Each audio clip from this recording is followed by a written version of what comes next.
আয়েশা শরীরটা বড় খারাপ লাগতেছে। আয়েশা মিসওয়াকটা দো। হায় রে আমি কোথায় যাইতেছি নিশ্চয় টের পাইতেছেন। আয়েশা কয় আমার নবী মিসওয়াক মুবারকটা করলো আর দেখতেছি নবীর ঘাড় মুবারকটা যেন ফেলবে। আমার নবী আয়েশা গো একটা বালিশ দাও। আয়েশা বলে নবী গো যদি বিয়াদবি মাফ করবেন। আমার নবী আস্তে করে আয়েশা সিদ্দিকার উরু মুবারকটারে বালিশ বানায়া দিছি। এবার আয়েশার কপালটা কত বালা, আয়েশা সিদ্দিকার কপাল কত ভালো। আমার নবী দুনিয়া থেকে যাওয়ার সময় আয়েশা সিদ্দিকার উরু মুবারকের মধ্যে নবীর মাথা মুবারক ডাক দিয়ে বলে আয়েশা রে আমি তোমার আরেকটা কথা কইয়া দিয়া যায়, সলাত সলাত সলাত, নামাজ নামাজ নামাজ। ওয়াজটা বাড়িতে নিয়ে যায়, যেই নামাজে নবী নাই রে সেই নামাজ কেউ পড়ল না রে, নাই রে সেই নামাজ কেউ পড়ল না রে। নামাজেই নামাজি রে সরল পথে আনতে পারি। আলী রাদিয়াল্লাহু তাআলা গোসল করায় ওয়াকুলু, এবং আলী রাদিয়াল্লাহু তাআলা বলতেছেন বি আবি আনতা ওয়া উম্মি, আমার নবী যে আমার বইলা গেছে, আমার নবীর আমি গোসলটা দেওয়াইবার জন্য আল্লাহর কসম করে বলি যার কদমে আমার মা কুরবান, আল্লাহর কসম করে বলি যার কদমে আমার বাবা কুরবান। আমি যখন নবীরে গোসল করাইলাম শুধুমাত্র তাই নয়, আমি যখন আমার নবীরে গোসল করাইতেছিলাম, আমার নবী দুনিয়াতে জীবিত অবস্থায়, দুনিয়াতে থাকা অবস্থায় যেমন করে পবিত্র ছিল, আমার নবীরে গোসল দেওয়াইলাম আমার নবী পবিত্র। কিন্তু আমার নবীর শরীর মুবারক থেকে এত সুন্দর ঘ্রাণ বাহির হইতেছে। আর জোরে জোরে বলেন আল্লাহু আকবার। তার মানে আমার নবীরে গোসল করাইলো, আল্লাহু আকবার বলেন না কেন? গোসল মুবারকটা সাইরা কাফনের কাপড় মুবারকটা গায়ে মুবারকে লাগাইছে। ওই মুহূর্তে আমার নবীর একজন সাহাবী যার নাম হলো আব্দুল্লাহ ইবনে আব্বাস রাদিয়াল্লাহু তাআলা আনহু বলেন, আমি যখন নবীর শেষবারের মতো নবীর কাফন মুবারকটা সরাইয়া আমি যখন নবীর দেখতে গেলাম, আল্লাহর কসম করে বলি আমি তাকাইয়া দেখলাম আল্লাহর হাবিবের ঠোঁট মুবারক নড়াচড়া করতেছে। আর বড় করে কোন আল্লাহু আকবার। এই দিক দিয়ে আমার নবী, আপনার নবী রাহমাতুল লিল আলামিনকে ওই রওজা মুবারকটা যেটা জান্নাতের টুকরার মধ্যে শোয়া দেওয়া হলো, আর ওই দিক দিয়ে একজন সাহাবী যার নাম হলো হযরতে বেলাল রাদিয়াল্লাহু তাআলা আনহু, যেই মাত্র আমার নবীকে দাফন করা হয়েছে মসজিদের মধ্যে আজান শোনা যায় না, হঠাৎ করে কই বেলাল গেল কোথায়? বেলালকে খুঁজে পাওয়া যায় না, বেলাল কোথায় যেন চলে গেল। বেলাল মদিনা ছাইরা অনেক দূরে চলে গেছে, ওই দেশের মধ্যে যাইয়া নবীর প্রেম লইয়া জিহাদ করতেছে, জিহাদ করতেছে। হঠাৎ করে দীর্ঘদিন পরে স্বপ্নে যুগে দেখতেছে আমার নবী বেলালের ঘরে হাজির হইয়া গেছে। ডাক দিয়া বলে বেলাল, আল্লাহু আকবার জোরে হবে, ডাক দিয়া বলে বেলাল গো,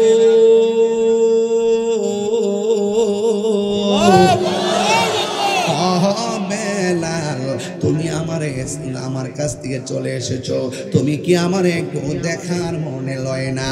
এই কথা বলার পরে বেলাল ঘুম থেকে উইটা একটা দৌড় মারছে মদিনায়, মুখটা বাইন্দা মদিনায় যাইয়া নবী রওজা মুবারকের মধ্যে কপালটা লাগায়া গসায়া গসায়া নবী নবী বলে কান্না শুরু করলেন। দেখলাম রাসূলুল্লাহ তুমি কাঁদে শিক তোমার আছো শুয়ে মাদিনায় তুমি কাকে নাও রওজা তোমার রাসূলুল্লাহ কি উপায় হবে আমার ও মাদিনার পথের ধুলি স্বাগতম আমি পেলে শর্মা বলে ও মাদিনার পথের ধুলি বলি মাখিতাম আমি পেলে শর্মা বলে ফিরে পেত এ নয়ন নূরের আধার ফিরে পেত এ নয়ন নূরের আধার ডেকে নাও রওজা তোমার রাসূলুল্লাহ কি উপায় হবে আমার মরণের চিঠি যখন আসবে আমার কালিমার তালকিন দিও বারে বার মরণের আসবে আমার কালিমার তালকিন দিও বারে বার প্রাণ ভরে দেখব চেহারা তোমার প্রাণ ভরে দেখব চেহারা তোমার ডেকে দাও রওজা তোমার রাসূলুল্লাহ কি উপায় হবে আমার রাসূলুল্লাহ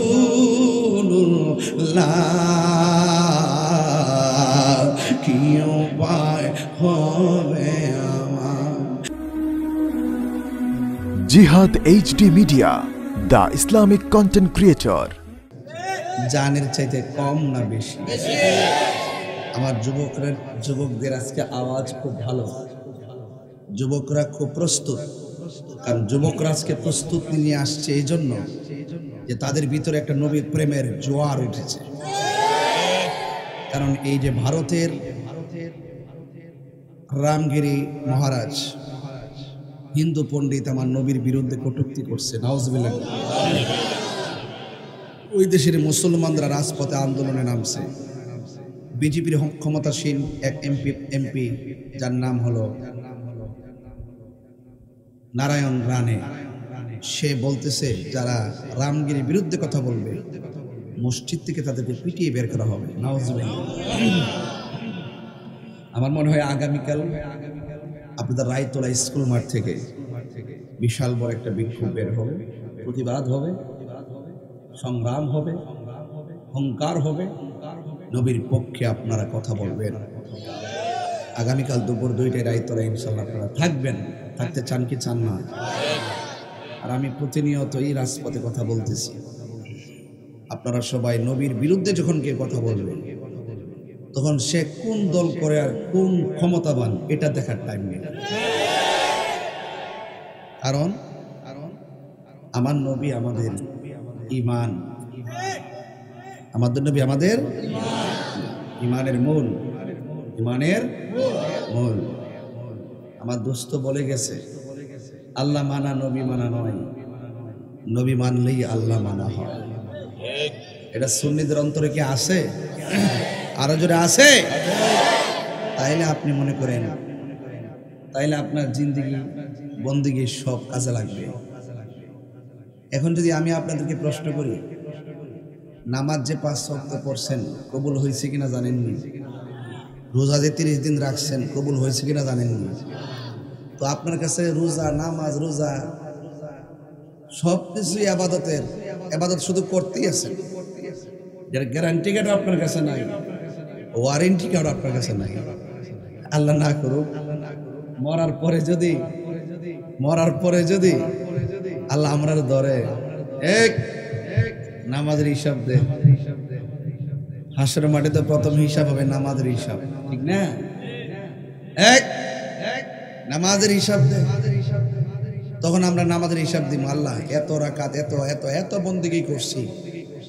আল্লাহ বলবে বন্দেগী তো করছো, কিন্তু কবুল হয়েছে কিনা তোমরা জানো নি?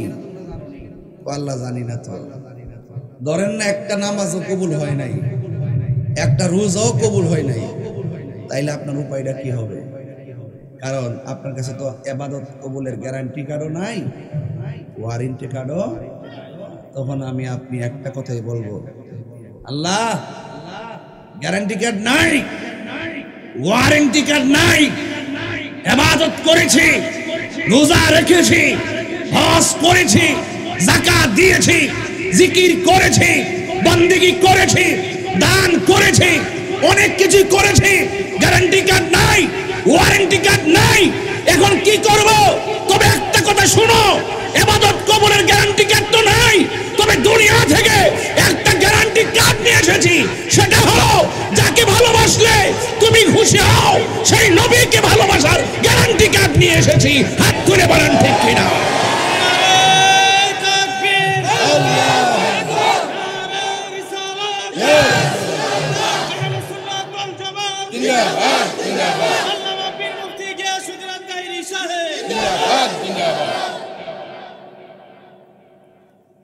নবীজিকে যে ভালোবাসেন এটার গ্যারান্টি কার্ড আসেনি। সাউন্ডটা ঠিক করে।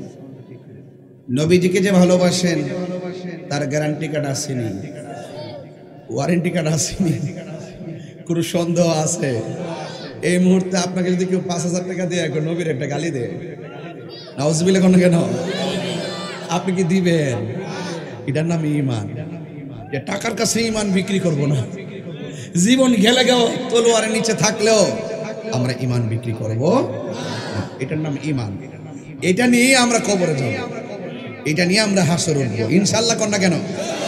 কারা কারা নবীকে জীবন ভর ভালোবাসবেন? হাত তুলে স্লোগান তুলেন।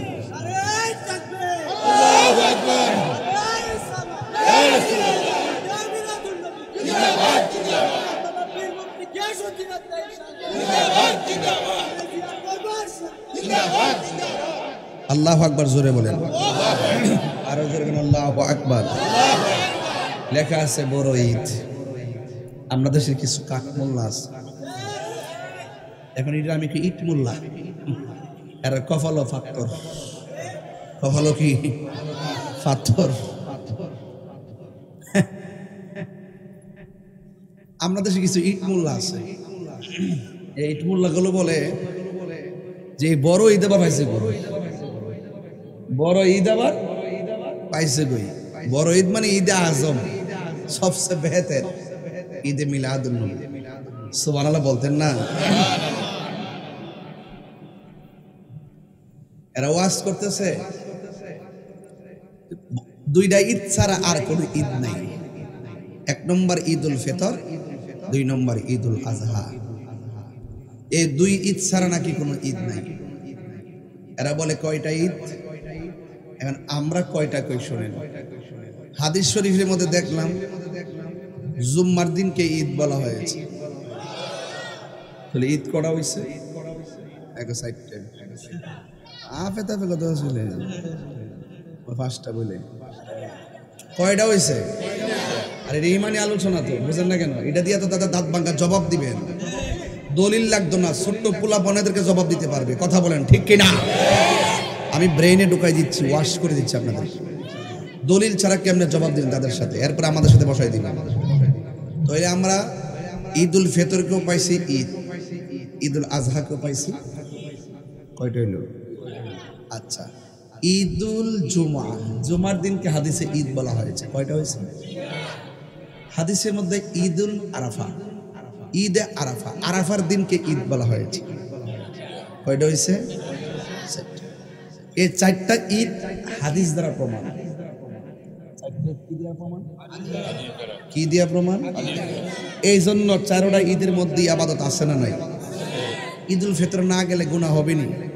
হবে। ঈদুল ফিতর না গেলে গুনাহ হবে নি? ঈদুল আজহায় না গেলে গুনাহ হবে নি? ঈদুল জুমায় না গেলে গুনাহ হবে নি? ঈদুল আরাফা, আরাফাকে অস্বীকার করলে গুনাহ হবে নি? আচ্ছা, তাহলে এই ঈদ, ঈদুল ফিতর, ঈদুল আজহা হাদিস দ্বারা প্রমাণ। কোরআনে কোথাও কি ঈদুল আজহা, ঈদুল ফিতর বের করতে পারবেন? লেখা আসেনি, নিয়তটা লেখা আসেনি কোরআন শরীফে। মাসিত্তাতি তাকবীরাতি কোরআনে আসেনি। আছে কই? হাদিসে আছে। কোথায়? হাদিসে। তাহলে ঈদুল ফিতর, ঈদুল আজহা, ঈদুল জুমা, ঈদে আরাফা এগুলো হাদিস দ্বারা প্রমাণ। আর নবীর শুভ আগমনে নিয়ামত পেয়ে খুশি করা, এটা কোরআন দ্বারা প্রমাণ। কি দ্বারা প্রমাণ? মোল্লারা তো কোরআন ছাড়া কিছু বুঝে না, হাদিস মানতেও চায় না। দেখেন, এরা স্বার্থের জন্য ইসলামটারে ব্যবহার করে। যতটুকু এদের সাথে মিলে অতটুকু প্রচার করে, যতটুকু মিলে না এতটুকু প্রচার করে না।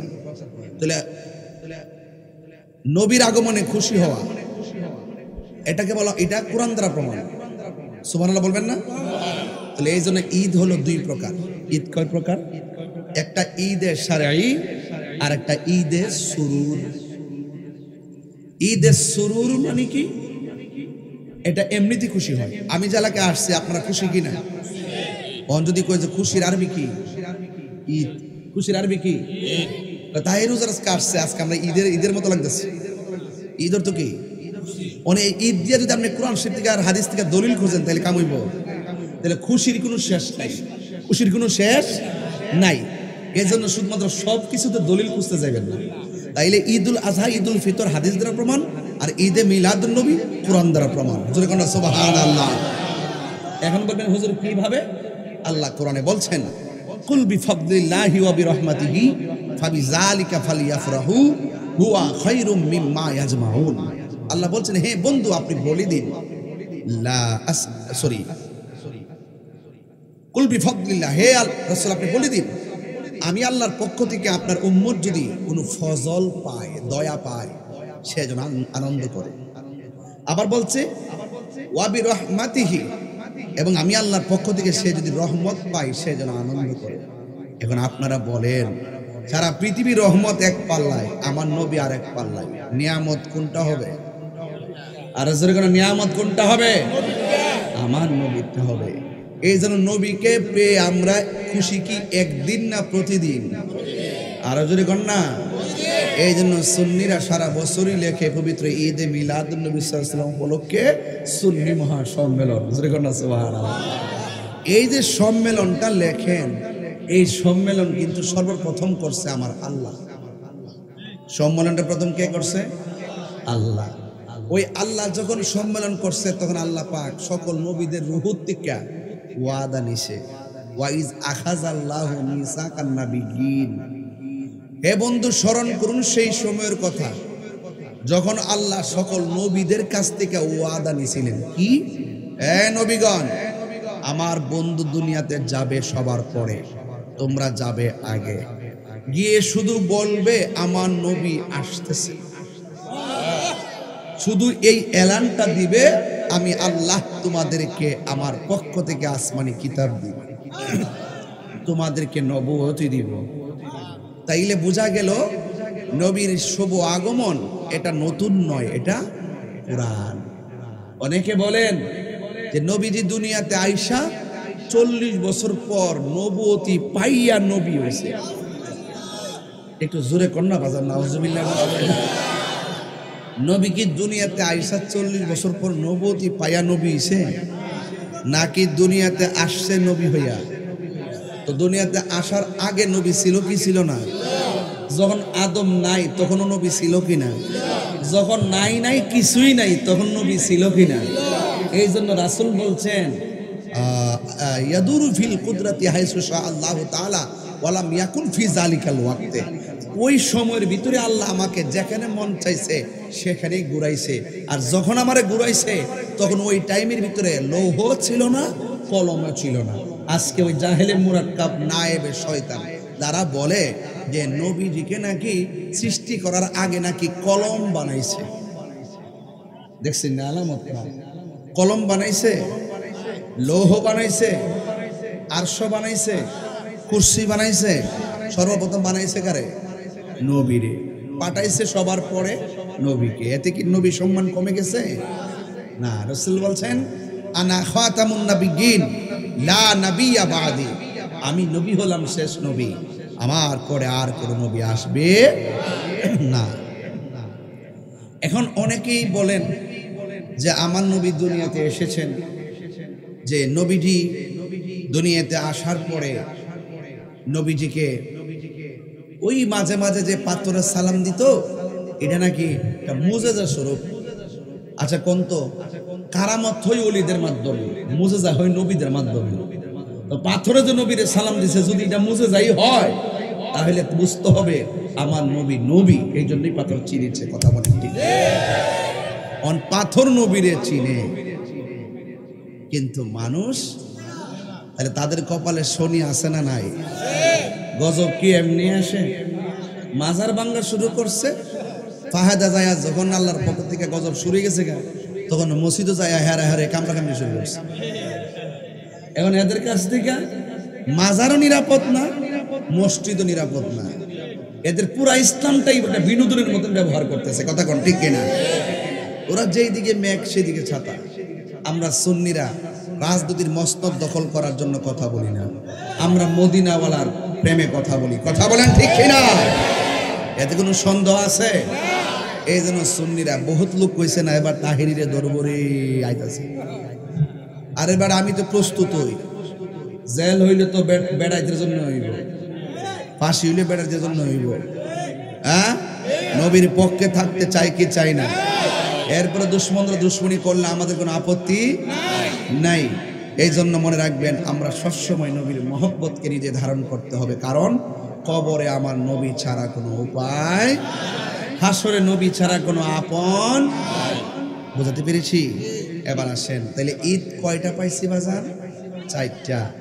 সবচেয়ে বেহেতের, আমার নবী যদি না আসতো ঈদুল ফিতর কি হইতো, আজহা কি হইতো, জুমা কি হইতো?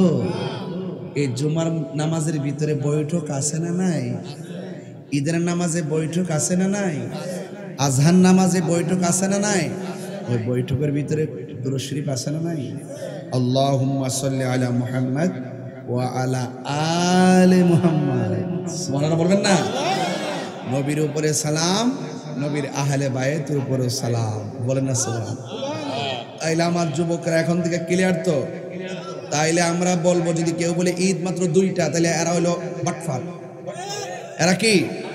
ওরা তথ্য গোপন করেছে। আমার এই যুবকদেরকে ওই সমস্ত বাটপারদের কবলে পড়তে দেওয়া যাবে না। আমাদের কথা বিশ্বাস হয়তো? যদি তারা কোনো বার্গেনিং করে আমাদেরকে ধরাই দিবেন। আমাদের কারোর সঙ্গে দ্বন্দ্ব নাই, আমাদের দ্বন্দ্ব শুধুমাত্র যে কেউ যদি নবীর বিরুদ্ধে কথা বলে আমরা তখন তাকে ছাড় দিয়ে কথা বলি না। সুতরাং এই বলাটাকে আপনারা খারাপ মনে করবেন না, মনে করবেন এটা আমাদের ঈমানি দায়িত্ব থেকে বলি, কথা বলেন ঠিক কিনা? কারণ আগেই বলছি, আমল নাই, আমল জীর্ণ শীর্ণ, কিন্তু নবীর মহব্বতের হৃদয় পূর্ণ। আমল জীর্ণ শীর্ণ, কিন্তু নবীর মহব্বতে সুন্নিদের হৃদয় পূর্ণ। এতে কোনো সন্দেহ নাই। এই জন্য আল্লাহর হাবিব সাল্লাল্লাহু আলাইহি সাল্লাম এই দুনিয়ার মধ্যে তাশরীফ এনেছেন। আল্লাহ রাব্বুল আলামিন কোরআনে এইভাবে বলেছেন, ওয়ামা, যুবক ভাই একটু মনোযোগ দেন, আমার দিকে তাকান। ওয়ামা আরসালনাকা ইল্লা রাহমাতাল লিল আলামিন।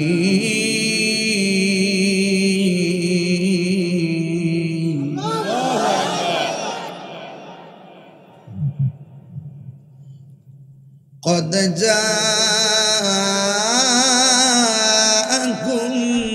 من الله نور وكتاب مبين।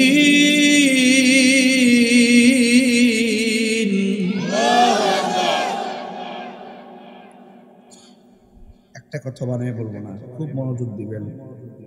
যদি মনোযোগটা দিতে পারেন, এমনও হতে পারে আপনি হয়তো এখনো কবর চান নাই, আপনার মা বাবার কবরে রাসূল এসে দিদার দিতে পারে। তবে শুধু এক ফোঁটা চোখের পানি ছেড়ে দিবেন আজকে। এই চোখের ফোঁটা পানিটা যেন আপনার রিজিকের ফায়সালা হয়ে যায়। এই চোখের পানিটা যেন আপনাকে রাসূল দেখার দরিয়া হয়ে যায়। এই চোখের পানিটা যেন আপনার মা বাবার কবরে আযাব মাফ হয়ে যায়। এই চোখের পানিটা যেন আমাদের জিন্দেগিটা যেন রাসূলের প্রেমে ভরপুর হয়ে যায়। রাজি আছে কিনা বলেন? আমার যুবক ভাইয়েরা, আমার মুরব্বী বাবারা, আমার নবী, আপনার নবী এই দুনিয়ার মধ্যে তাশরীফ এনেছেন যেই মাসে, এই মাসে আমার নবী আল্লাহ পাকের দিদারে চলে গেছেন। অনেকে আমার নবীর ব্যাপারে বলেন আমার নবী নাকি এখন রওজা মুবারকে মরা অবস্থায় পড়ে আছে। নাউজুবিল্লাহ, জোরে বলবেন। আপনারা জবান খুলে বলুন, আমার নবী কি মরা নবী না হায়াতুন নবী? আমার নবী, আপনার নবী রবিউল আউয়াল মাস যখন এসেছে নবীর 63 বছরের জিন্দেগির শেষ দিকে। আমার নবী দুনিয়াতে যেমন রবিউল আউয়াল মাসে এসেছেন, আমার নবী আল্লাহ পাকের প্রেমের ডাকে আল্লাহ পাকের দিদারে চলে গেছেন। এই নয় যে আমার নবী রওজা মুবারকে মরা অবস্থায় পড়ে আছে। আপনারা জবান খুলে বলুন, আমার নবী এই মুহূর্তে রাহিতলা প্রেমিকের ঘরে আছে না? না, এটার নাম ঈমান। যে ভুল বলে থাকে আল্লাহ আমার উপর গজব দেয়। আমি সত্য বলেছি, নবীর ব্যাপারে একটা কথা মিথ্যা বলে আপনাকে ধোঁকা দিব না। কারণ রসুল নাইলে বরদাস্ত করবে না, ধ্বংস হয়ে যাবে যদি হক কথা গোপন করবে। এক সাহাবী বলেন, আমি নবীর কাছে গেলাম, নবীর কাছে গিয়ে দেখলাম আল্লাহর হাবিব লাল রঙের চাদর পরে বসে আছে। আমি একবার নবীর চেহারা মুবারকের দিকে তাকাইছি, আর একবার আমি আল্লাহ পাকের আসমানের দিকে আমি তাকাইছি। আমি নবীর দিকে তাকাইয়া আসমানের চাঁদের দিকে তাকাইয়া ওই সাহাবী বলেন, আমি তাকাইয়া দেখলাম আমার নবী চাঁদের চেয়ে আরো সুন্দর। আল্লাহু আকবার। আমার যুবক ভাইয়েরা, আমার নবী আপনার নবী সাল্লাল্লাহু তাআলা আলাইহি ওয়াসাল্লাম রাস্তা দিয়ে যেই মাত্র আমার নবী হেঁটে যেতেন, আমার নবীর কদম মুবারকের তলায় যদি কোনো পাথর পড়তেন, সালাম দিয়ে পাথরটা তোলার মতো নরম হয়ে যেত। আমার নবী বলে, আমার উপরে নবুয়তি এখনো প্রকাশ হয় নাই, আমি আল্লাহ পাকের হুকুমে নিজেকে গোপন রেখেছি। কারণ আমার নবী নিজের জবান মোবারকে আল্লাহর কথা ছাড়া কোনো কথা বলে না। কারণ নবীর কথা হাকিকতে জবান খুলে বলেন কার কথা? ওয়ামা ইয়ানতিকু আনিল হাওয়া ইন হুয়া ইল্লা ওয়াহয়ুন ইউহা। আল্লাহর কথা ছাড়া নবী কোনো কথা বলে না।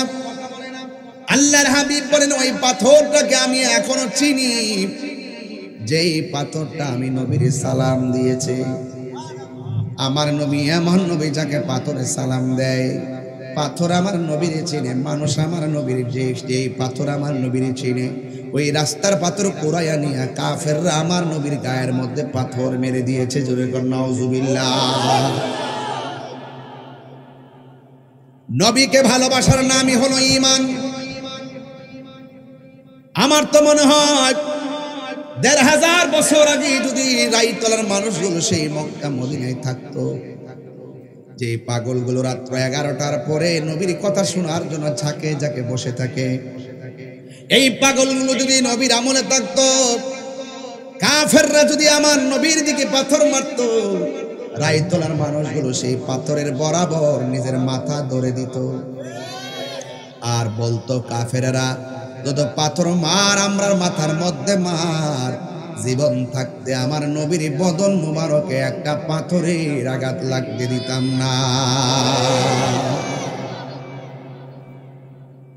এই জন্য আল্লাহর হাবিব বলেন, এমন একটা সময় আসবে আমার কিছু পাগল আমার না দেখেই তারা পাগল হয়ে যাবে। হাসরের ময়দানে সেই উম্মতের দাম আমার আল্লাহ অনেক বাড়াইয়া দিবে। এই জন্য আমার নবী আপনার নবী রাহমাতুল লিল আলামিন বলেছেন, উম্মত, এই উম্মত, আমি নবীর কথা শুই না যারা পাগল হয়ে যাবে, আমি নবী তোমাদের জন্য শাফাত করব। এই জন্য আজকে রাইতলার বাবারা, আমি ধাপে ধাপে ঘটনার দিকে চলে যাব, কিন্তু আমি বুঝাইতে চাইতেছি আমার নবী কেমন।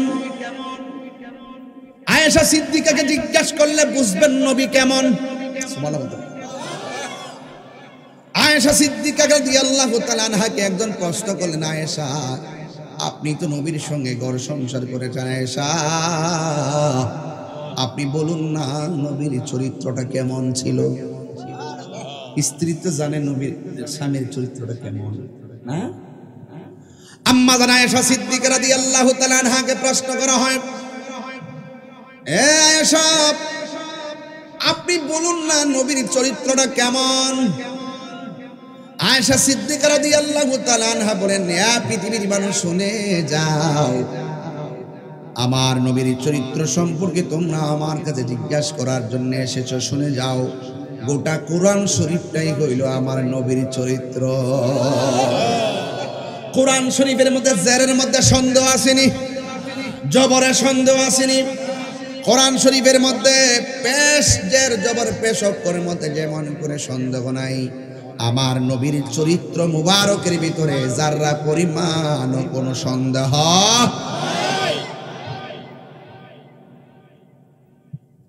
এই জন্য আয়েশা সিদ্দিকা রাদিয়াল্লাহু তাআলা আনহাকে প্রশ্ন করা হলো, এ আয়েশা,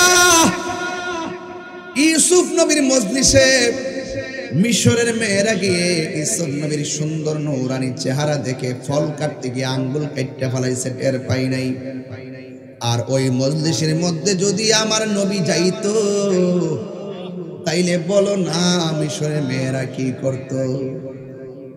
আয়েশা সিদ্দিকা রাদিয়াল্লাহু তাআলা আনহা বলেন, এ পৃথিবীর মানুষ, ইউসুফ নবীর মজলিসের মধ্যে যদি আমার নবী সেই দিন যাইতেন, ওরা ফল কাটতে যায় আঙ্গুল কাটছে দূরের কথা, আমার নবীরে তারা যদি দেখতো ফল কাটতে যায় কলিজা কাটটা ফেলাইতো, এরপরেও যাররা পরিমাণ টের পেত না। আল্লাহু আকবার বলেন না কেন? আর বলেন আল্লাহু আকবার। এই জন্য আমার নবী রহমত,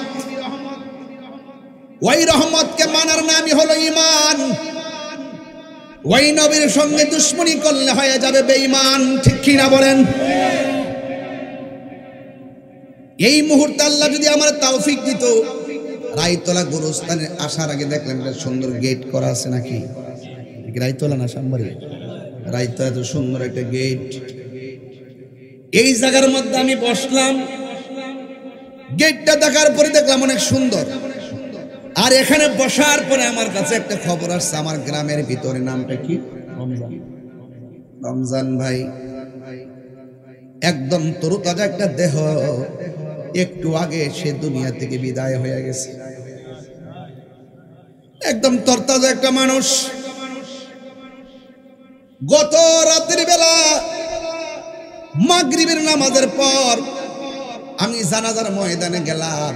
আমার একজন চাচা, যার নাম মরহুম আব্দুর রহিম ভুইয়া, তিনি দুনিয়ার থেকে চলে গেছে। আমি নিজেই জানাজার নামাজ পড়াইছি। এমন কোন দিন নাই গ্রামে গঞ্জ থেকে মানুষগুলা কবরে যায় না। এখন হয়তো হাসতেছেন, গুম গুম ধরতেছে, বাড়ির যাওয়ার জন্য, ফাইজলামি করার জন্য, মোবাইল টিপার জন্য, আড্ডা মারার জন্য মন চাইতেছে। কিন্তু যে কোনো বয়সে, যে কোনো সময়ে, যে কোনো মুহূর্তে আমাদের কাছে আজরাইল চলে আসতে পারে। আমার যদি আল্লাহ তৌফিক দিত, রায়তলার কবরগুলোর ছানিগুলো খুললা যদি দেখতাম কবর মানুষটা আমার সঙ্গে কথা বলতেছে, আমি যদি জিজ্ঞাসা করতাম, ভাই কবরে কেমন আছেন, ওই লোকটা আমার ডাক দিয়া বলতো, তাহিরি রে, দুনিয়া দুনিয়া করিস না রে বাবা। এই কবরের মধ্যে আইসা দেখলাম বড় সাংঘাতিক জায়গা, বড় ডেঞ্জারাস জায়গা। এই কবরের ভিতরে দুনিয়ার কোনো মা যাবে না, ভাই যাবে না, বন্ধু যাবে না।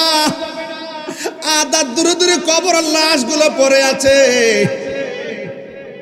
আমি কবরে আসার পরে কবরে জ্বলতেছি। যদি জিজ্ঞাসা করি জ্বলাটা কেমন লাগে, ওই দুনিয়ার আগুন কিসের গরম, 70 গুণ আগুনের সেক মারে কবরের ভিতরে। আরে প্লাস দিয়া টিপ দিলে কিসের ব্যথা লাগে, কইব কবরের ভিতরে দুই পাশের মাটিগুলো এমন দূরে চাপা মারে, ডান পাশের হাড্ডিগুলো বাম পাশের হাড্ডির ভিতরে ঢুকে যায়। এত বছর ধরে যে কান্তিছি, দুনিয়ার ফায়ার সার্ভিস আগুন লাগলে ঘর নিবাইতে, ঘরের মধ্যে আগুন লাগলে ফায়ার সার্ভিস নিবাইতে যায়, কিন্তু কবরের ভিতরে সেই দিন থেকে পড়তেছি, এত চিল্লাইলাম, আমার কবরের আগুন কেউ নিবাইবার জন্য আসে নাই। তাহিরি রে, দুনিয়ার মানুষকে জানাইয়া দেন কবর বড় ডেঞ্জারাস জায়গা। এই কবরের ভিতরে ইমান ছাড়া কবরের ভিতরে ভয়ানক অবস্থা হয়ে যাবে, কথা কোন ঠিক কিনা? এই জন্য আল্লাহ বলছেন ইন্নাল ইনসানা লাফি খুসর, নিশ্চয়ই মানুষ ক্ষতিগ্রস্ত, ইল্লাল্লাযীনা আমানু ওয়া আমিলুস সালিহাতি ওয়া তাওয়াসাউ বিল হাক্কি ওয়া তাওয়াসাউ বিস সাবর। আল্লাহু আকবার। আল্লাহ রাব্বুল আলামিন মানে এই পৃথিবীতে সবাই ক্ষতিগ্রস্ত। দুইটা কোয়ালিটি যার মধ্যে থাকবে সে কোনোদিন ক্ষতিগ্রস্ত হবে না। এর মধ্যে এক নম্বর হলো যারা ইমানদার। ইমানদাররা দেখবা দুনিয়াতে ঘর নাই, বাড়ি নাই, কিচ্ছু নাই, গাছতলায় বাস করে। কবর জিন্দেগি খবর নিয়ে দেখবা তার কবরে যাওয়ার সাথে সাথে আমার আল্লাহ জান্নাতের গালিচা বিছাইয়া দিছে।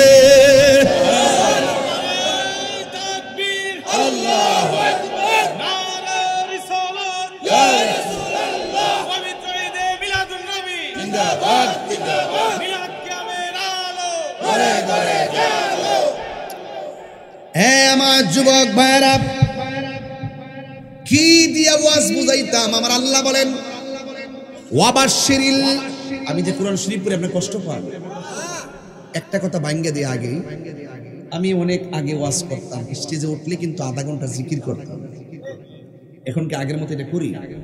কারণ আছে, জিকির করা জায়েজ আছে, বয়সও জায়েজ আছে, দাঁড়ায়ও জায়েজ আছে। এমন ভাবে জিকির করে যেন লোকে তোমাকে পাগল বলে। কিন্তু এখন এমন এক যুগে পড়ছি, মিডিয়ার যুগে, যারা এগুলোকে বিকৃত করে ফেলে। এই জন্য আপনারা লাস্টে জিকির করবেন, রাজি আছেন তো ইনশাআল্লাহ? কিন্তু আদবের সাথে জিকির করবেন, ইনশাআল্লাহ। কর না কেন? আদবের সাথে, যেন কেউ আমাদেরকে নিয়ে কোনো ধরনের কিছু বলতে না পারে। তবে বেশি বেশি কোরআন তেলাওয়াত কেন করতেছি? কোরআন তেলাওয়াত করলে এবং শুনলে ঈমান তাজা হয়। যেরকম সুবহানাল্লাহ বলবেন না? এই জন্য আপনারা কেউ কষ্ট নেবেন না। আমার একাডেমিক কথাগুলো শোনেন, যেহেতু আমার দেশ বিদেশে আলোচনাগুলো যায়, এই জন্য অনেকে তাকায় আছে বিদেশ থেকে যে রায়তোলাতে তাহির হুজুর কি আলোচনা করছে। একটু আমাকে ধারণা দিতে হবে যে আমরা শিক্ষণীয় কিছু কথা বলতেছি, কথা বলেন ঠিক কিনা? এই জন্য আপনারা একটু আমার দিকে তাকিয়ে থাকবেন, কেউ বাড়ির দিকে যাবেন না, একটু আমার দিকে থাকবেন। ছোট্ট ছেলেরা যারা ঘুম আসছে এখানেই ঘুমায় যায়, যাওয়ার সময় তোমাদেরকে বাড়িতে পৌঁছায় দেওয়া হবে ইনশাআল্লাহ। সবাই বলেন আল্লাহু আকবার বলেন। তাহলে এখানে কে কে ইমানদার একটু হাত তোলেন, সোজা করেন। এই ইমানদার যারা, এই যে একটা এক হাত, এই যে ওই যে ডলার খায় দেখছেন, এই যে কালো গেঞ্জি, তুমি দুই হাত তুলো। ওই যে ওই যে ওই যে মাঝখানে মাঝখানে ছেলেটা দেখো তো, ও আচ্ছা, ওর এক হাত নাই। সোজা করেন, এইভাবে সোজা করেন, আমার সাথে সোজা করেন। আমি এই ঘুমাইনা ঘুমাইনা কথা দেখতে পারি না, এগুলো আমার একটা অভ্যাস আছে। এবার একটা স্লোগান দিবেন সুন্দর করে, শাইন দাও। নারে তাকবীর, আল্লাহু আকবার, নারে রিসালাত, ইয়া রাসূলুল্লাহ, নূর নবীজির আলো, ওরে ওরে আলো, জিন্দা নবীর আলো, ওরে ওরে আলো, সকল ঈদের সারা ঈদ, আল্লামা পীর মুফতি গিয়াসউদ্দিন আল-কায়রি সাহেব, আল্লাহ।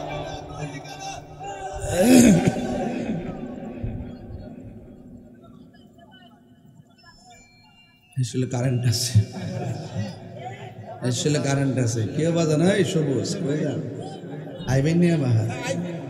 আমার ওয়াজ উঠলে কিন্তু ভাল লাগে না আমার কাছে, উঠতেন না। গণনাটার বিকেলে আগে একটু আমি চতুর্দিকে পিলারগুলো দিতেছি যেন বাতিল ঢুকতে না পারে, ঠিক কি রকম? বাতিলের কোন স্থান, রায়তলাতে বাতিলের কোন স্থান। যারা আছে সব সুসরা, যারা আছে তারা কি সুসরা। বালাদানের দরে বিক্রি করতে হবে, ঠিক না? ফালামো কই, ফালামো কই, এখনো সময় আছে, তওবা করে ফিরে আসো। কথা কন, কথা কন, এই কথা কন। এই রাসূল তোমায় ভালোবাসি,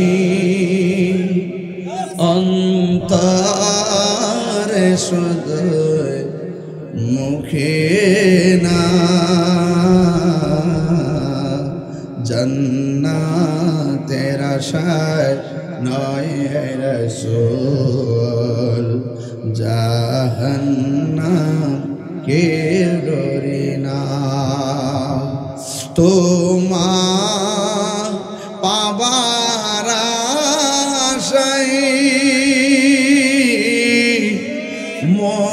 ছুটে যাই মদিনায় তো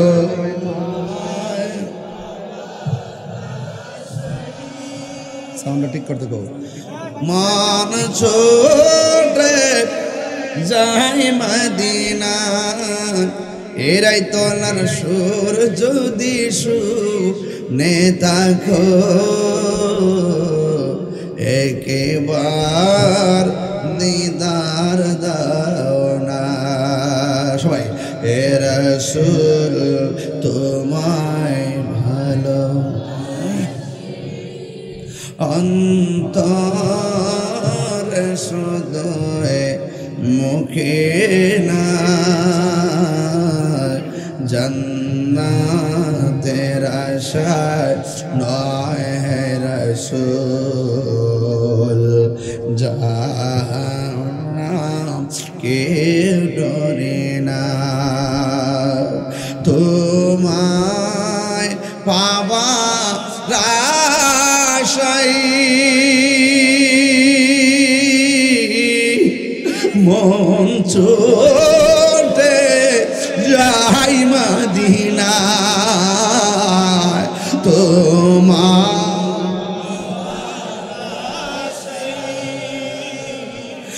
মন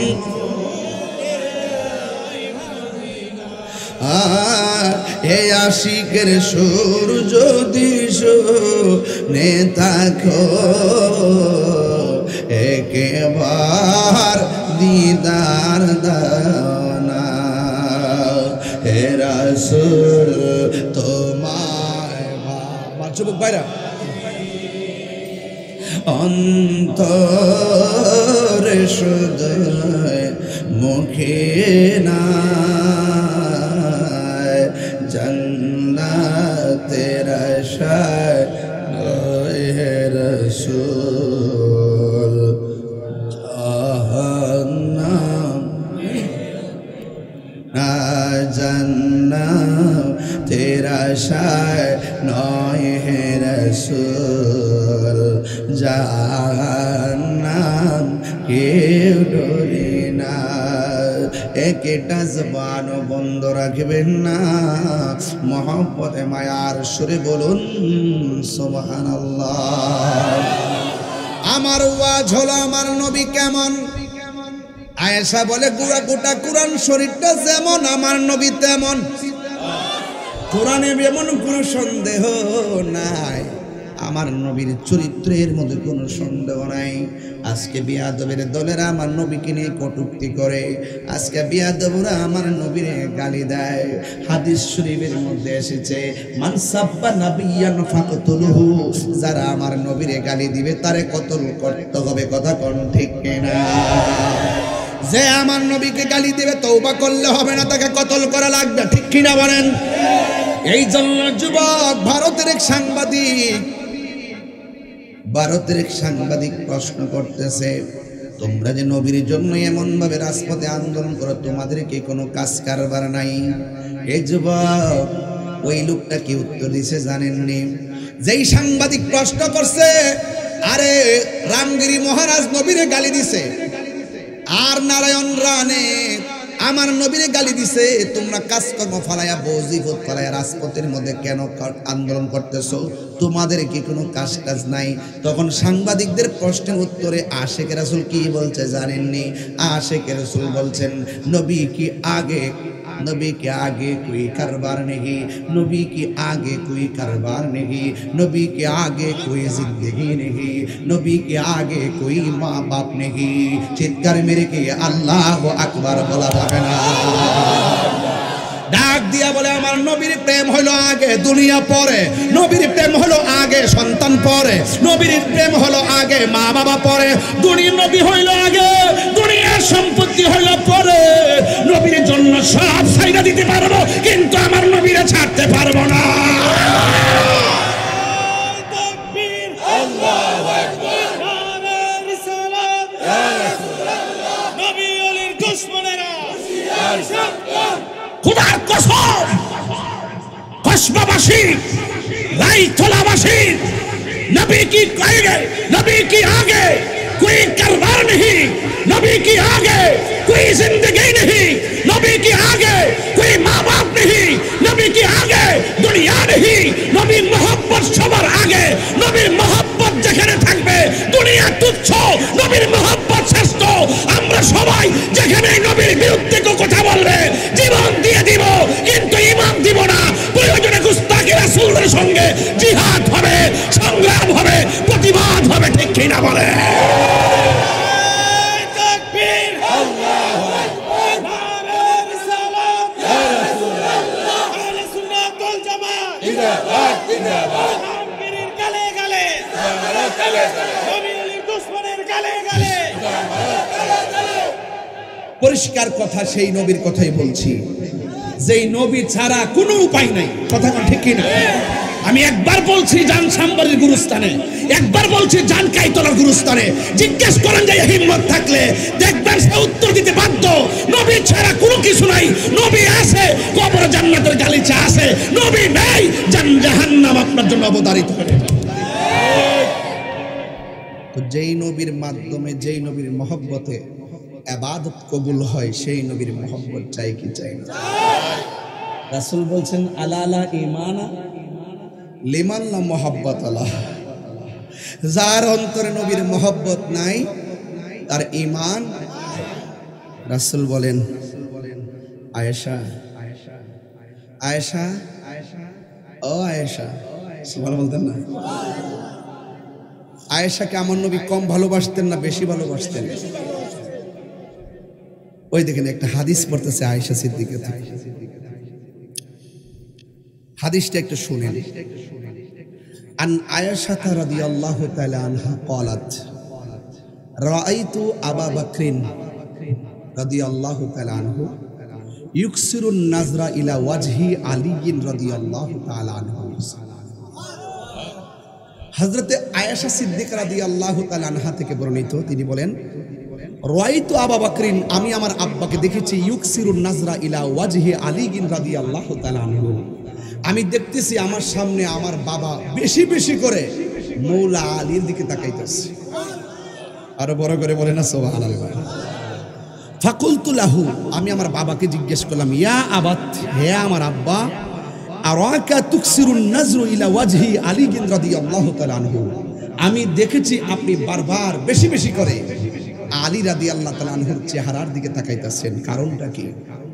ফাকালা, আবু বকর সিদ্দিক বলেন, ইয়া বুনাইয়াতু, হে আমার মেয়ে, সামিআতু রাসূলুল্লাহ সাল্লাল্লাহু আলাইহি ওয়াসাল্লাম ইয়াকুলু, আমি নবী পাক সাল্লাল্লাহু আলাইহি ওয়াসাল্লাম থেকে শুনেছি তিনি বলেছেন, আন নাজরু ইলা ওয়াজহি আলী ইবাদাতু, আমার রাসূল বলেছেন আলী রাদিয়াল্লাহু তাআলা আনহুর দিকে তাকানো ইবাদত। এই মৌলা আলী আর আবু বকর সিদ্দিক নিয়ে আমার একটা খেলা মেলা আজকের ওয়াজের ভিতরে বহুত কষ্ট করে এই পর্যন্ত আনলাম আপনাদেরকে। আর ডান্ডে বেমে যাইতে পারতাম না, এবার একটা ঘটনায় টুকে যাবো ইনশাল্লাহ। মারহাবা জোরে বলবেন না ইনশাল্লাহ? তবে এদিক সেদিক হওয়া যাবে না, খুব একাডেমিক আলোচনা। ভাইয়ের আমার, আল্লাহর হাবিব ডাক দিয়া বলছেন আয়েশা। আচ্ছা, আয়েশা কি আমরা মিম্বরের আয়েশার মতো, রায়তলার আয়েশার মতো? আরে বাপরে বাপ, আয়েশা কি জানেননি? এই 7 জন রাবি আছে সর্বোচ্চ হাদিস বর্ণনা করছে, এর মধ্যে আয়েশা হলো একজন। আয়েশা কয়শো হাদিস বর্ণনা করছে? 2210টি হাদিস বর্ণনা করছেন। আয়েশা সিদ্দিকা কখনো নিজে লেখে সংরক্ষণ করে রাখতেন না, তিনি নবীর মুখ থেকে যা শুনতেন তিনি তাই মুখস্থ করে ফেলতেন। মানে এত মেধাবী ছিলেন, এত জ্ঞানী ছিলেন আয়েশা, যাকে আল্লাহর হাবিব হুমায়রা বলে ডাক দিতেন। হুমায়রা শব্দের অর্থ হলো লাল সুন্দরী, সুন্দর করে ডাক দিতেন। স্ত্রীর নাম যদি হয় একটা, আপনি একটা মহব্বত করে আরেকটা নাম রাখবেন, এটা সুন্নতের আসল।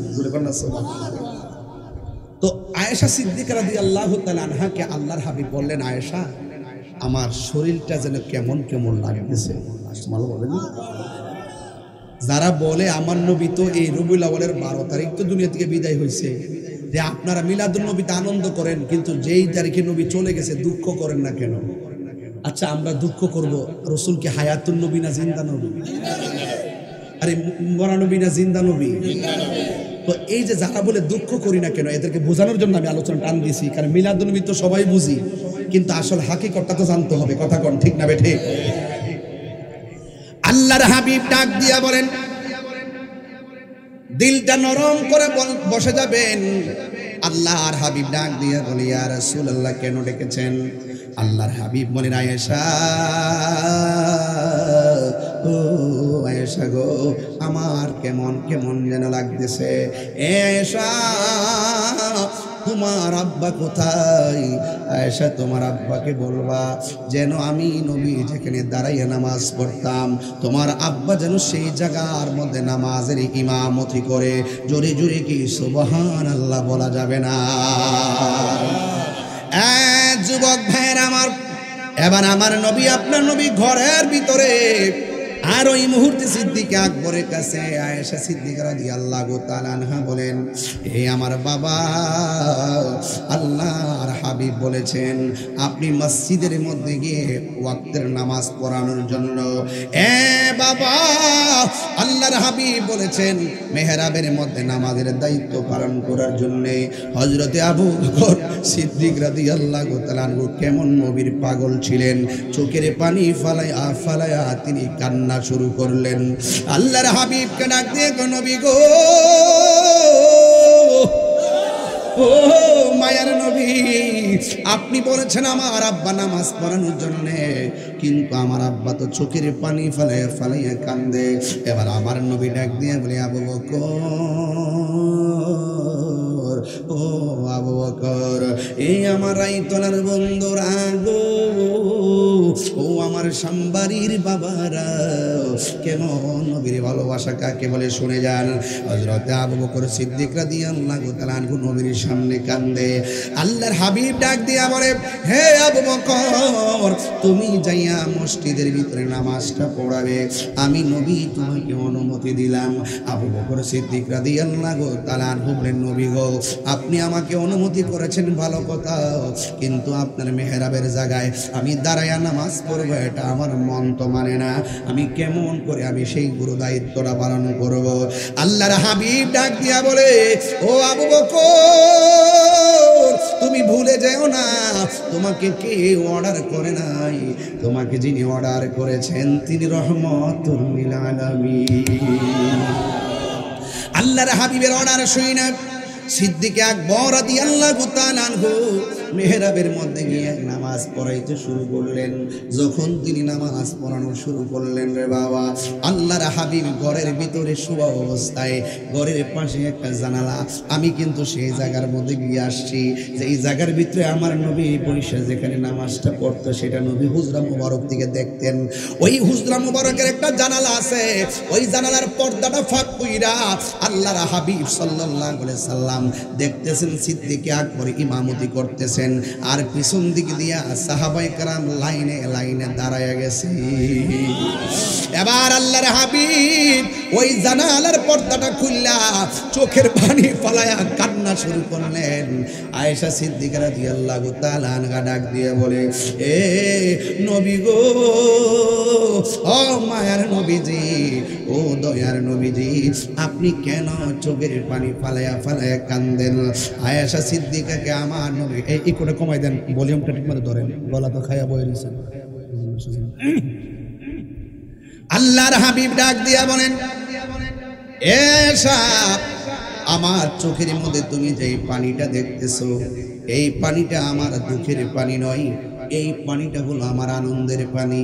ওই নবী গো, কিসের আনন্দ? ওই তাকায়া দেখো না, সিদ্দিক আকবর নামাজ পড়াইতেছে, আমার সাহাবীরা কেমনে লাইন দিয়ে দাঁড়ায় গেছে। আমি বুঝতে পেরেছি আমি নবী দলীয় শরীয়তের পর্দার আলো পাবো, আমার ইসলামকে, আমার কোরআনকে, আমার হকটাকে যুগে যুগে পাহারা দেওয়ার জন্য এই মেহরাবের পাহারাদার হিসাবে আমার আল্লাহ যুগে যুগে আশিকদেরকে কবুল করবেন। এই জন্য আমি আনন্দে চোখের পানি ফালায়া কাঁদতেছি। তাকায়া দেখো না, আবু বকরকে কি সুন্দর করে মানুষ মেনে নিয়েছে। আমি আল্লাহর পক্ষ থেকে যে দায়িত্ব নিয়ে এসেছি, এই দায়িত্বগুলো আমি পুঙ্খানুপুঙ্খানু পৌঁছে দেওয়ার জন্য সক্ষম হয়েছি। এই জন্য আল্লাহর হাবিব চোখের পানি ফালায়া কান্দে। এই দিক দিয়ে আমার নবী আপনার নবী রাহমাতুল লিল আলামিন যখন তিনি ঘর থেকে তাকায় রইছেন, এরপরে আল্লাহর হাবিবের মন মানে না, ডাক দিয়া বলে, আল্লাহর হাবিব ডাক দিয়া বলে, আমারে তোমরা ধরো। এবার দুইজন সাহাবী আমার নবীর এমন ভাবে কান্দে হাত দিয়া ধরছে, হাত দিয়া দইরা আমার নবী কাঁধের মধ্যে বর কইরা কইরা কদম মোবারকটা কেসরাইয়া কেসরাইয়া মসজিদের ভিতরে ঢুকে যাইতেছে। সিদ্দিকে আকবর যখন একটু টের পাইছে রে আমার নবী পিছন দিক দিয়া ঢুকতেছে, সিদ্দিকে আকবর নামাজের ইমামতি সাইরা দিছে, আমার নবী সেই জায়গার মধ্যে গিয়ে নামাজ আদায় করেছেন। জোরে জোরে কি সুবহানাল্লাহ বলা যাবে না? এই জন্য আমার যুবক ভাইরা আমি বুঝাইতে চাইতেছি, আমার নবী নামাজ ছাড়ে নাই, উম্মতকে শিখাইয়া দিয়া গেছে। কারণ আমার নবী আপনার নবী বলেছেন, এ আয়েশা, আমি দুনিয়া থেকে শরীয়তের পর্দার আড়াল হয়ে যাওয়ার আগে তোমার কাছে আমি তিনটা কথা বইলা দিয়া যায়। কয়টা? এক নম্বর কথা হলো, আমার ঘরের কোণার মধ্যে কিছু মুদ্রা আছে, এই ঠুলিটা আমার কাছে নিয়ে আসো, এই পাত্রটা আমার কাছে নিয়ে আসো। এবার পাত্রটা নিয়ে আসলেন, দেখতেছেন এর ভিতরে অনেকগুলো মুদ্রা আছে। আয়েশা সিদ্দিকা বলতেছেন, আমি তো নবীর আদরের স্ত্রী, মনে হয় যেন নবী আমার এইগুলো দিয়ে দিবে। আরেক স্ত্রী বলতেছে, মনে হয় আমার নবী আমারে দিয়ে দিবে। কারণ একদিন আমার নবীরে প্রশ্ন করা হয়েছিল, ইয়া রাসূলুল্লাহ, ইয়া হাবিবাল্লাহ, নবী গো, আপনার স্ত্রী তো একাধিক, আপনি কোন স্ত্রীকে বেশি ভালোবাসেন? আয়েশা সিদ্দিকা রাদিয়াল্লাহু তাআলা আনহার জবাবে আল্লাহর হাবিব ডাক দিয়ে বলছিলেন, আমার স্ত্রীরা তোমরা শুনে রাখো, আজকে আমি রাতের বেলা যার হাতে খেজুর দিব সেই স্ত্রীকে আমি বেশি ভালোবাসি। কিন্তু আমার নবী শুধুমাত্র এমন নবী, আমার নবী হলো ইনসাফওয়ালা নবী। আল্লাহর হাবিব বললেন, আয়েশা, আজকে রাতের বেলা আমি যাকে খেজুর দিব তাকে আমি বেশি ভালোবাসি। এবার সব স্ত্রী সাজ্জা গুজ্জা বসে রইছে। নবী আমারে কোনো দিন ধমক দেয় নাই, নবী আমারে কোনো দিন কষ্ট দেয় নাই, নিঃসন্দেহে খেজুরটা আমি পাবো। কিন্তু আল্লাহর হাবিব সাল্লাল্লাহু তাআলা আলাইহি ওয়াসাল্লাম একজন, দুইজন, তিনজন আল্লাহর হাবিব রাতের বেলা সবার হাতে হাতে খেজুর দিয়ে দিয়েছেন। সকালবেলা সব স্ত্রীরা আনন্দে বাকবাকুম পায়ের মতন দাঁড়ায় দাঁড়ায় আসতেছে। একজনে কই তুমি দি খুশি, কই এমনি, আরেকজনে কই তুমিও দি খুশি। কারণ আমার নবী এমন ইনসাফওয়ালা, আমার নবী কাউরে ঠকাতে না রে। নবী তো এমন নবী, ছোটবেলায় হালিমাতুস সাদিয়ার বুকের একটা স্তনে দুধ পান করেছেন, কিন্তু আরেকটা স্তনের মধ্যে মুখ লাগাই নাই। কেন লাগাই নাই? হালিমাতুস সাদিয়ার আরেকটা সন্তান ছিল, ওই স্তনটা দুধ পায়ের জন্য রেখে দিতেন। কারণ আমার নবী নবী ছিলেন বলেই সে পার্থক্য করতে সক্ষম হয়েছে। যুবক ভাইয়েরা, আল্লাহর হাবিব বলেন, আয়েশা, ও আয়েশা, আমার এই ঠুলির ভিতরে, পাত্রর ভিতরে যেই মুদ্রাগুলো আছে, এই মুদ্রাগুলো আমি আমার কাছে নিয়ে আসো। আয়েশা মনে মনে কে আমারে দিবে, আরেক স্ত্রী বলে আমারে দিবে। আল্লাহর হাবিব বললেন, আয়েশা, আমি যদি দুনিয়া থেকে পর্দার আড়াল হয়, এই যে মুদ্রাগুলো আছে, এই মুদ্রাগুলো এতিম মিসকিনদের মাঝে বন্টন করে দিবা, এতিম মিসকিনদের মধ্যে বন্টন করে দিবা। যুবক ভাইরা, আল্লাহর হাবিব আর একটা কথা বলেছেন, আয়েশা, আমার মিসওয়াকটা দাও। আল্লাহর হাবিবের মিসওয়াকটা আয়েশার হাতের মধ্যে আনলেন। আইনা আয়েশা সিদ্দিকা রাদিয়াল্লাহু তাআলা আনহা থেকে মিসওয়াকটা নিলেন। এই জন্য মিসওয়াক করা বাজান সুন্নত। পকেটের মধ্যে মিসওয়াকটা রাখেন, কাজে লাগবো, এটা কিন্তু বেশি ওজন লাগে না। এই জন্য আয়েশা সিদ্দিকা রাদিয়াল্লাহু তাআলা আনহা নবীর কাছে যখন এই মিসওয়াকটা দিবে, আয়েশা সিদ্দিকা মনে মনে ভাবতেছেন, এই যে এতক্ষণ শুকায় রইছে, আমার নবী যে অসুস্থ, এই মিসওয়াকটা দাঁত মোবারক দিয়ে চাবাইতে পারবে না, অনেক শক্ত শক্ত লাগে। এই জন্য আয়েশা এই যে মিসওয়াক মোবারকটা নিজের মুখের মধ্যে লাগাইয়া চাবাইতে শুরু করলেন। আয়েশা ডাক দিয়া বলে, জগৎবাসী, ও জগৎবাসী, শোনো শোনো, আল্লাহর হাবিব যখন আমাকে মিসওয়াকটা আনতে বলেছেন, আমি মিসওয়াকটা আনলাম। আইনা আমি মনে মনে ভাবলাম, এই মিসওয়াকটা যে শক্ত। আমি একটু মুখের ভিতরে এই মিসওয়াকটা দিয়ে চাবাইতে শুরু করলাম রে বাবা, আমি দেখলাম মিসওয়াকের গোড়ার ভিতরে এমন কিছু থুতু মুবারক লাইগা রয়েছে রে। আমার জিহ্বার ভিতরে মিসওয়াকের থুতু মুবারক গুলো লাগছে। আল্লাহর কসম করে বলি, আমার জীবনে মুখে কত খাবার লেগেছে, আল্লাহর হাবিবের এই থুতু মুবারকের মতো এত সুগন্ধি আর মিষ্টি লাগে নাই। আল্লাহর হাবিব ওই মিসওয়াক মুবারকটা দিয়ে দান্ত মুবারকটা মিসওয়াক করলেন। এরাই দলার মা দেখছো নি মিসওয়াকটা দাঁত দিয়া চাবাইছে।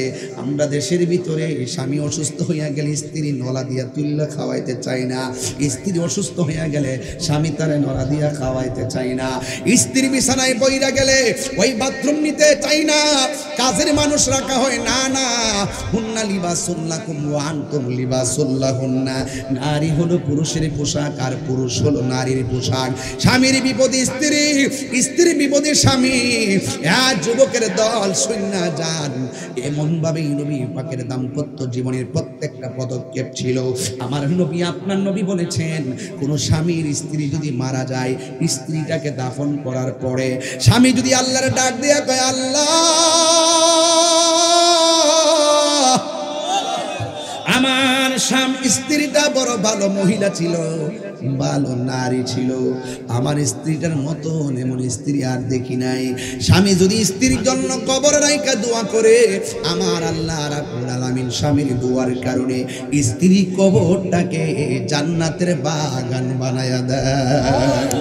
ঠিক এমন ভাবে, আরেকটু সাউন্ড হবে রেখেন, ঠিক এমন ভাবে ওই স্বামী যদি মারা যায়, স্ত্রী যদি আল্লাহর কাছে দুইটা হাত তুইলা বলে, আল্লাহ আমার স্বামীটার মতো এত ভালো আর দেখি নাই, আমার স্বামীটা অনেক ভালো ছিল, ওই স্ত্রীর দোয়ার কারণে আমার আল্লাহ স্বামীর কবরটাকে জান্নাতের বাগান বানায়া দেয়।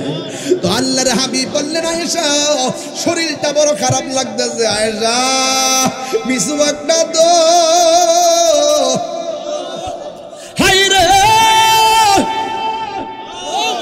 আমি কোথায় যাইতেছি নিশ্চয় টের পাইতেছেন। আয়েশা কয়, আমার নবী মিসওয়াক মুবারকটা করলো আর দেখতেছি নবীর ঘাড় মুবারকটা যেন ফেলবে। আমার নবী কয়, আয়েশা গো একটা বালিশ দাও। আয়েশা বলে, নবী গো যদি বিয়াদবি মাফ করবেন। আমার নবী আস্তে করে আয়েশা সিদ্দিকার উরু মুবারকটারে বালিশ বানায়া দিছি। এবার আয়েশার কপালটা কত বালা, আয়েশা সিদ্দিকার কপাল কত ভালো। আমার নবী দুনিয়া থেকে যাওয়ার সময় আয়েশা সিদ্দিকার উরু মুবারকের মধ্যে নবীর মাথা মুবারক ডাক দিয়ে বলে, আয়েশা রে আমি তোমার আরেকটা কথা কইয়া দিয়া যায়, সলাত সলাত সলাত, নামাজ নামাজ নামাজ। ওয়াজটা বাড়িতে নিয়ে যায়েন, যেই নামাজে নবী নাই রে সেই নামাজ কেউ পড়ো না রে, নাই রে সেই নামাজ কেউ পড়ো না রে। নামাজেই নামাজি রে সরল পথে আনতে পারি, নামাজে তোমার না দেখলে আমার ঘরে হে রই না রে, তুই আমার জীবনের দয়াল, তুই আমার জীবন, তুই আমার জীবনের দয়াল, তুই আমার জীবন। নগরে বন্দর গুরি পাইতে হ্যাঁ দর্শন, নগর বন্দরে গুরি পাইতে হ্যাঁ দর্শন। এই তাহিরি সদাই বসে নয়নেরি জল রে,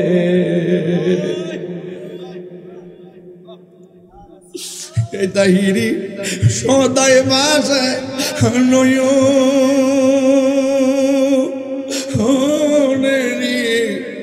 জল তুই আমার জীবনের দয়া, তুই আমার জীবন। তোমার আমার ভালোবাসা জানে হে সর্বজনে, তোমার আমার ভালোবাসা জানে হে সর্বজনে। অন্ধের চোখের মনে তুমি সাথে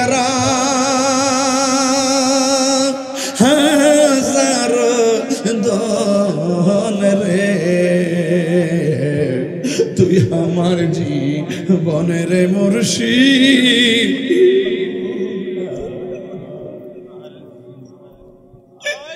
হায় রে এই মানুষগুলো কেন চোখের পানি বাড়ায়া কান্দে? নবী গো, ইয়া রাসূলুল্লাহ,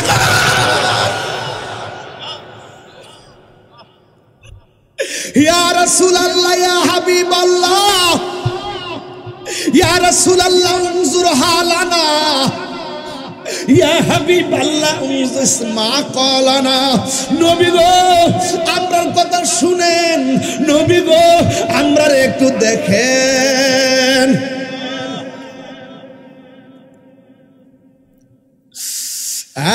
যুবক বাইরে আমার কি দিয়ে আওয়াজ বুঝাইতাম, বুঝে আসে না রে। আমার নবীকে উম্মত সালাত সালাত সালাত, তাইলে বোঝা গেল নবী শেষ বেলায় বলছে সালাত কেন? আমার নবী কইবে নামাজি হইয়া কবরে গেলে তিনটা শাস্তি।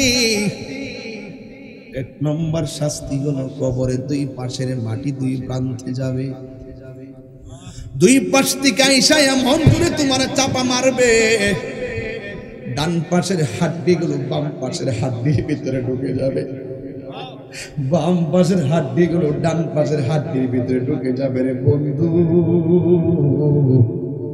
তুমি এমন জোরে একটা চিৎকার মারবা, আল্লাহ আল্লাহ,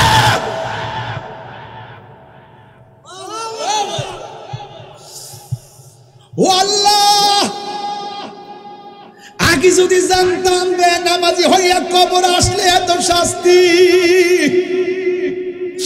জীবনেও আমরা নামাজ ছাড়তাম না। আল্লাহ আবার দাও না, দুনিয়াতে যাই।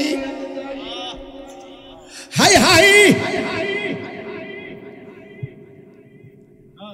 আর একটা বার সুযোগ দাও।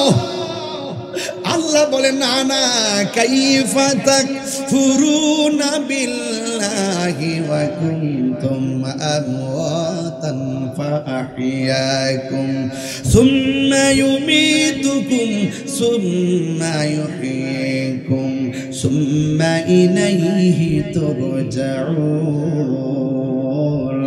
আমি আল্লাহ জীবন দিছি, আমি আল্লাহ তোরে মরণ দিছি, আমি আল্লাহ আবার জীবন দিছি, এরপরে আর মরণ নাই, দুনিয়াতে যাইতে পারবা না। মিনহা খলাকনাকুম ওয়া ফিহা নুঈদুকুম ওয়া মিনহা নুখরিজুকুম তারাতান উখরা। এই দুনিয়াতে আর যাওয়ার কোনো সুযোগ নাই, এই দুনিয়াতে আর যাওয়া যাবে না। আয়েশা সিদ্দিকা বলেন, আমি দেখলাম আমার নবী আমার বলতে চায় সালাত সালাত সালাত। ও বন্ধু, আল্লাহর হাবিব ডাক দিয়ে বলতেছেন, একটা হাদিস নিয়ে এসেছি, এই হাদিসটা আমি প্রথম বলতেছি, শুনে যান। আন আব্দুল ওয়াহিদ ইবনে আউন, হযরতে আন আব্দুল ওয়াহিদ ইবনে আবি আউন থেকে বর্ণিত, তিনি বলেন, ক্বালা রাসূলুল্লাহ সাল্লাল্লাহু আলাইহি ওয়াসাল্লাম লি আলী ইবনে আবি তালিব রাদিয়াল্লাহু তাআলা আনহু, আমার নবী আপনার নবী আলী রাদিয়াল্লাহু তাআলা আনহুকে উদ্দেশ্য করে বলেন, ফি মারদিহি আল্লাযী তুআফি ফিহি, আমার নবী যখন একবারে বিছানার মধ্যে শুয়ে গেছে, আমার নবী যখন একবারে শায়ান্নে শুয়ে গেছে, আমার নবী যখন দুনিয়াতে মুমূর্ষ অবস্থায় যখন বিছানার মধ্যে শুয়ে আছেন, ওই মুহূর্তে আমার নবী আলী রাদিয়াল্লাহু তাআলা আনহুকে উদ্দেশ্য করে বলতেছেন, হে আলী, আমি যদি দুনিয়া থেকে পর্দার আড়াল হয়ে যাই, ইগসিলনি, তুমি আমাকে গোসল দিবারে আলী, ইজা মৃত্যুন, যদি আমি দুনিয়া থেকে বিদায় হয়ে যাই। জোরে জোরে কি সুবহানাল্লাহ বলা যাবে না? আমার নবী বলেন ইগসিলনি ইয়া আলীকুন ইযা মিতুন, আমি নবী যদি শরীয়তের পর্দার আড়াল হয়ে যায় আমাকে তুমি গোসল করাবা। ফাকালা আলী রাদিয়াল্লাহু তাআলা আনহু, আলী রাদিয়াল্লাহু তাআলা আনহু বলেন ইয়া রাসূলুল্লাহ, নবী গো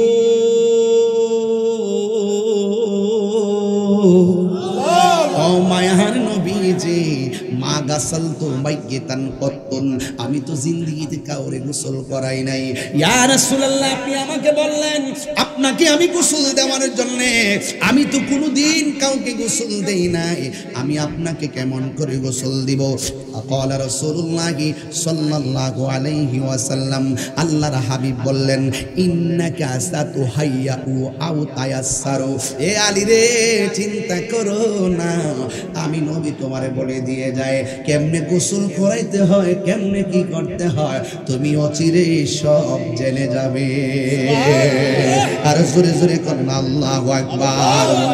قال আলী রাদিয়াল্লাহু তাআলা আনহু, আলী রাদিয়াল্লাহু তাআলা আনহু বলেন আমার নবী দুনিয়া থেকে শরীয়তের পর্দার আড়াল হয়ে গেল। ফাগাসালতুহু, আমি নবীকে নিজের হাত দিয়া গোসল করাইছি। আর একটা হাদিস না কইলে আমার মুখটা শান্তি হবে না। আন আমিরিন রাদিয়াল্লাহু তাআলা আনহু قال গাসালা রাসূলুল্লাহ সাল্লাল্লাহু আলাইহি ওয়াসাল্লাম, হযরত আমির রাদিয়াল্লাহু তাআলা আনহু থেকে বর্ণিত قال, তিনি বলেন ওয়াসালা রাসূলুল্লাহ সাল্লাল্লাহু আলাইহি ওয়াসাল্লাম, আমার নবীকে গোসল করাইলেন আলী ইবনে আবি তালিব। এক নম্বর হলো আবু তালিব, দুই নম্বর হলো ওয়া ফাদল ইবনে আব্বাস, এরপরে হলো ফজল ইবনে আব্বাস, ওয়া উসামা ইবনে যায়েদিন, আর একজন হলো উসামা ইবনে যায়েদ। ওই সময় তিনজন আমার নবীর সাথে গোসলে শরীক হয়েছে। ওয়া কানা আলী রাদিয়াল্লাহু তাআলা আনহু, আলী রাদিয়াল্লাহু তাআলা আনহু বলেন ইয়াগসিলহু, আমিও নবীরে গোসল করাইলাম। আলী রাদিয়াল্লাহু তাআলা গোসল করায় ওয়া ইয়াকুলু, এবং আলী রাদিয়াল্লাহু তাআলা বলতেছেন বি আবি আনতা ওয়া উম্মি, আমার নবী যে আমার বইলা গেছে, আমার নবীর আমি গোসল দেওয়াইবার জন্য আল্লাহর কসম করে বলি যার কদমে আমার মা কুরবান, আল্লাহর কসম করে বলি যার কদমে আমার বাবা কুরবান। আমি যখন নবীরে গোসল করাইলাম শুধুমাত্র তাই নয়, মাইতান ওয়া হাইয়ান, আমি যখন আমার নবীরে গোসল করাইতেছিলাম, আমার নবী দুনিয়াতে জীবিত অবস্থায়, দুনিয়াতে থাকা অবস্থায় যেমন করে পবিত্র ছিল, আমার নবীরে গোসল দেওয়াইলাম, আমার নবী পবিত্র, কিন্তু আমার নবীর শরীর মুবারক থেকে এত সুন্দর ঘ্রাণ বাহির হইতেছে। আর জোরে জোরে বলেন আল্লাহু আকবার। তার মানে আমার নবীরে গোসল করাইলো, আল্লাহু আকবার বলেন না কেন? গোসল মুবারকটা সাইরা কাফনের কাপড় মুবারকটা গায়ে মুবারকে লাগাইছে।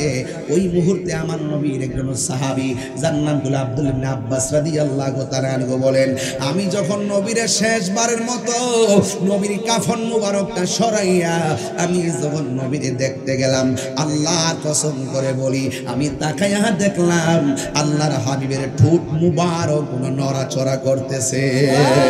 আর বড় করে বলেন আল্লাহু আকবার। এই দিক দিয়ে আমার নবী, আপনার নবী রাহমাতুল লিল আলামিনকে ওই রওজা মুবারকটা যেটা জান্নাতের টুকরার মধ্যে শোয়া দেওয়া হলো, আর ওই দিক দিয়ে একজন সাহাবী যার নাম হলো হযরতে বেলাল রাদিয়াল্লাহু তাআলা আনহু, যেই মাত্র আমার নবীকে দাফন করা হয়েছে মসজিদের মধ্যে আজান শোনা যায় না, হঠাৎ করে কই বেলাল গেল কোথায়? বেলালকে খুঁজে পাওয়া যায় না, বেলাল কোথায় যেন চলে গেল।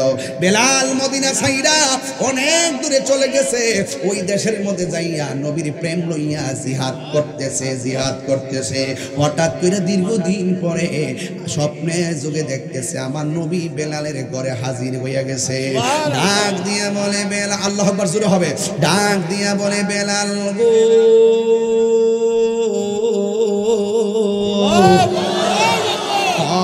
বেলাল তুমি আমার কাছ থেকে চলে এসেছো, তুমি কি আমার একটু দেখার মনে লয় না? এই কথা বলার পরে বেলাল ঘুম থেকে উইটা একটা দৌড় মারছে মদিনায়, মুখটা বাইন্দা মদিনায় যাইয়া নবী রওজা মুবারকের মধ্যে কপালটা লাগায়া গসায়া গসায়া নবী নবী বলে কান্না শুরু করলেন। দেখলাম রাসূলুল্লাহ তুমি কাঁদে আশিক তোমার আছো শুয়ে মদিনায় তুমি কাকে নাও রওজা তোমার রাসূলুল্লাহ কি উপায় হবে আমার ও মদিনার পথের ধুলি স্বাগতম আমি পেলে শর্মা বলে ও মদিনার পথের ধুলি মাখিতাম আমি পেলে শর্মা বলে ফিরে পেত এ নয়ন নূরের আদার ফিরে পেত এ নয়ন নূরের আদার ডেকে নাও রওজা তোমার রাসূলুল্লাহ কি উপায় হবে আমার মরণের চিঠি যখন আসবে আমার কালিমার তালকিন দিও বারে বার মরণের নাচবে আমার কালিমার তলকিন দিও বারে বার প্রাণ ভরে দেখব চেহারা তোমার প্রাণ ভরে দেখব চেহারা তোমার ডেকে দাও রওজা তোমার রাসূলুল্লাহ কি উপায় হবে আমার রাসূলুল্লাহ কি উপায় হবে আমার রাসূলুল্লাহ কি উপায় হবে আমার রাসূলুল্লাহ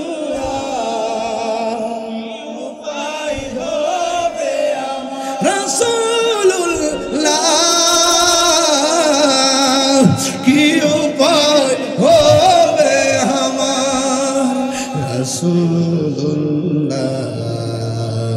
কি উপায় হবে আমার এই গজলটা এই লাস্টে নিয়ে যাবেন চেষ্টা করে তোমার দেশে যাই কত আশিকান যাইতে চাননি আপনারা তোমার দেশে যায় কত আশিকান এই দম পড়ে আছি বাংলায় যেতে পারলাম না আমি দেশেতে তোমার ডেকে নাও রওজা তোমার রাসূলুল্লাহ কি উপায় হবে নবী কি জিন্দা না মরা আরো জোরে নবীকে ভালোবাসতে চাই বেলালের মতন ঠিক কিনা বলেন আরে নবীকে ভালোবাসলে নবী আমার সামনে আসার ক্ষমতা আছে না নাই নবী ঘুমের ঘরে দিদার দেওয়ার ক্ষমতা আছে না নাই কারা কারা নবীর পক্ষে আছেন হাত তোলেন নারে তাকবীর নারে রিসালাত নারে গাউসিয়া আহল সুন্নাত ওয়াল জামাত জিন্দাবাদ মাশাআল্লাহ আস্তে রাখেন জিকিরটাকে মহব্বতে করবেন সত্যিকারের মহব্বতে করবেন আচ্ছা আমি যতক্ষণ কথা বলছি আমি কি কোনো সাইড বাদ দিছি আমি চেষ্টা করছি নবীর মহব্বতের উপরে রাইখা কিছু আকীদা প্রতিষ্ঠিত করা আবার নামাজের কথা ফাঁকেদা কইয়া গেছি এবং আপনাদের স্বামী স্ত্রী মহব্বতের কথা বলে গেছি নবীর মহব্বতের কথা এখনো বলতেছি যুবক ভাইরা আমার আপনারা কি জিকিরটাকে মহব্বতে করবেন কারা কারা দোয়া না করে যাবেন গে হাত তুলেন তো দেখি এক হাত তুলতে তাইলে আপনারা সবাই জিকিরটা করবেন নাকি ইনশাআল্লাহ কোনারে আর হজর কোনা ইনশাআল্লাহ করবেন আচ্ছা তাইলে আমরা সবাই দোয়া করে যাবো ঠিক না তাইলে আপনারা এর আগে যাইতেন না তো যদি কেউ উঠে মুরব্বি উঠলে ছাইরা দিয়েন ওমাগো জিকিরে বাপ দিও বাপ রে বাপ যে জিকির জানেও তোরা আমার পাগল করলে আয় পড়ছে আজকে 60 যাইছে পুরা। এর শুনেন বাজান, একটা অনুরোধ করি, আপনারা কেউ উঠতেন না, আমি জিকিরটা করবো সুন্দর করে। জিকিরের আগে আমি আপনারা 6.5 মিনিট একটু বিরক্তি করবো। আমার এই ফুলাটা কষ্ট করে মাহফিলটা করে এবার আমার গাড়ি উঠতে কইতেছে যে বাজান গতবার যেটি কালেকশন করছিলেন আল্লাহ বাসাইলে সবটি পাইছি, মারহাবা। তাইলে আপনারা এই রাইতলা কাইতলা সাম্বারের মানুষ ওয়াদা করলে ওয়াদা রক্ষা করেন, এটা আমি গর্ব করে বলতে পারি আলহামদুলিল্লাহ। এখন এইবার তো দিচ্ছেন, আগামী বছরের জন্য এই প্যান্ডেলটা কত আছে? 10,000। এই প্যান্ডেলটা দিয়ে দিবে এমন একটা লোক আসেনি, এই প্যান্ডেলটা দিয়ে দিবেন 10,000 টাকা লাগে। এই প্যান্ডেলটা দিয়ে দিবেন 10,000 টাকা, এমন একটা লোক আসেনি যে হুজুর জান্নাতের বাগানের সামেনাটা দিয়ে দিব, আল্লাহ যেন আপনারে, আমি দোয়া করে যাই আল্লাহ যেন আপনারে আরশে আজিমের নিচে ছায়া দান করে, এমন একটা লোক আছে।